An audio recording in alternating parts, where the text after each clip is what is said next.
Hi guys, I am from ACM chapter IIT ISM and I'll be discussing problem A and B with you. So I'll start with problem B. Okay, so we are given a number n and we have to perform two operations, either multiply it by 2 or divide it by 6. Final aim is to make this n equal to 1 in some minimum number of moves. Okay, so let's see how do we do that.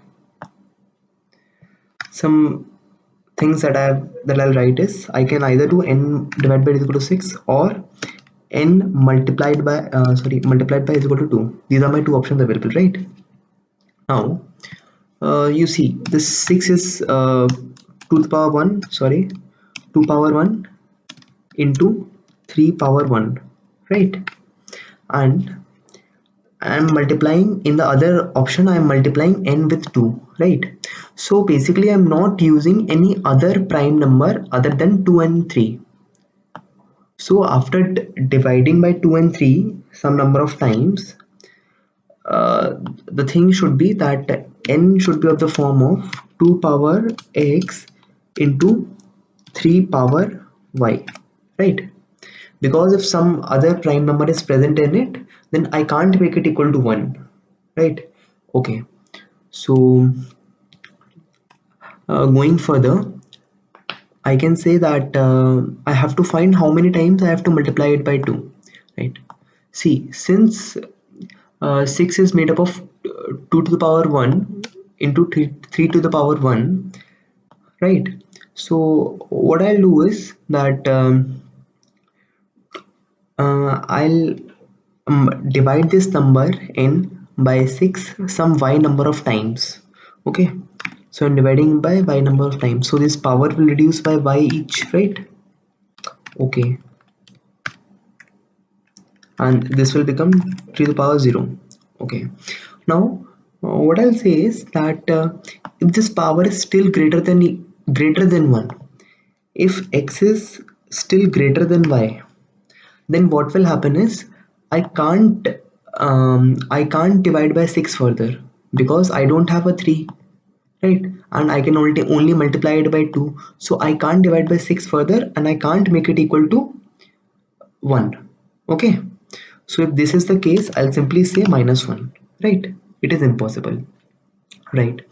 And for the other case, what is happening is I can simple mathematical thing I'll do is I can write this as this thing also, right? Okay, now what this is telling is that how many times 2 should be multiplied with this number such that I get a 2 power 0 here, right? So y minus x is the count of that how many times I have to perform the second operation of multiplying n with 2. Okay, so that is the case. So let's see the solution. Okay, so I've inputted number n and stored a copy of it. Then I've calculated the value of x and y by dividing by 2 and 3, and after that, after dividing by 2 and 3 both, if n is not still equal to 1, then I'll simply return -1 because it won't be possible further.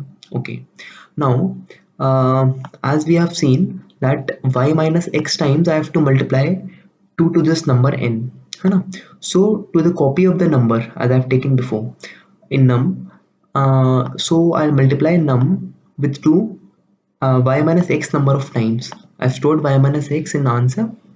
Okay, now other thing that we have to do is that I have to find how many steps will it take to bring this number to 1, dividing it by 6 by dividing by 6, so that I'll store in city, right? Okay, and this is the case where answer is less than 0 or y minus x is less than 0, right? As we have discussed here, if x is greater than y minus x is less than 0 or x is greater than y, then we'll simply print -1.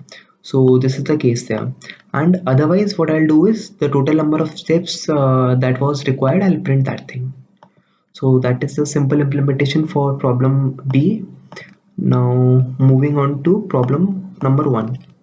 Okay, so we are given three integers x, y and n, and we have to find the maximum integer k. K should be in the range 0 to n such that k mod x is equal to y. Okay, so for t test cases we have to do so, right? So what I'll first do is that I'll find the maximum multiple of x just less than n, right? So how will we do that is simple, n divided by x into x, right? This will be giving me maximum multiple of n, a maximum multiple of x, max multiple of x less than equal to n, right? Okay, now what I'll do is I'll add I'll add y to it. Why? Because I want the modulus with x to be equal to y, right? Okay, so I'll add y to it. Let's clear it up. Plus y.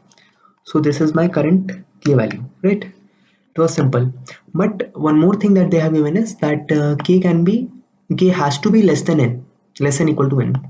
So I'll check for the condition that if k is greater than n, what I'll do is k minus, I have to subtract something from k such that it still remains a factor of x, right? Or basically, it still gives the same answer on modulus with x, right? Okay, so that is simple. I'll just subtract k with x. Okay, all right. So here is the implementation of the code, a better one here. So what I've done here is the same thing as I explained. I took a variable k and found the maximum multiple of x which was less than equal to n. Then I added y to it, and if k was greater than n, then I just subtracted x from it, and that's what is happening here. So this is the accepted solution for that. I hope you understood both the problem well, and if you did so, then please like it and subscribe to our channel for further more videos, and also do share with your friends. Thank you.